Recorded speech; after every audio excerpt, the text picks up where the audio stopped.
నేను చాలాసార్లు అనుకుని ఇంత అడ్డగోలుగా క్రిమినలైజేషన్ ఆఫ్ పాలిటిక్స్ జరిగితే ఎవరో రారాలు అనుకునేవాడిని. నేను ఎప్పుడు ఒకటే నమ్మాను, సైంటిఫిక్ మన Newton's third law, for every action there is an equal and opposite reaction అని. అలాగే కర్మ ఎవరిని వదలదు. మిమ్మల్ని ఎవరైతే మీకు అడుగు పెట్టనివ్వం, మీ నియోజకవర్గంలో మిమ్మల్ని అడుగు పెట్టనివ్వం, మిమ్మల్ని అడుగు పెట్టనివ్వం అని చెప్పి ఛాలెంజ్ చేసిన వాళ్ళు ఈరోజు అడుగు పెట్టలేకపోయారు. కర్మ అంత బలంగా ఉంటుంది.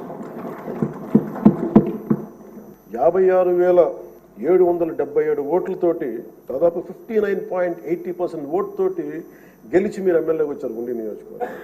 ఈ రోజున వాళ్ళకి వైనాట్ 175 అలా అన్న మాటల దగ్గర నుంచి కానీ ఈ రోజున అడుగు పెట్టడానికి కూడా భయం ఉంది. మిమ్మల్ని ఎదుర్కోవాలంటే భయం.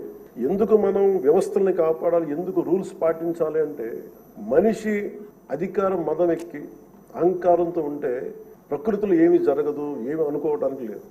దానికి నిదర్శనమే సభ, దానికి నిదర్శనమే మిమ్మల్ని ఇంత హింసించి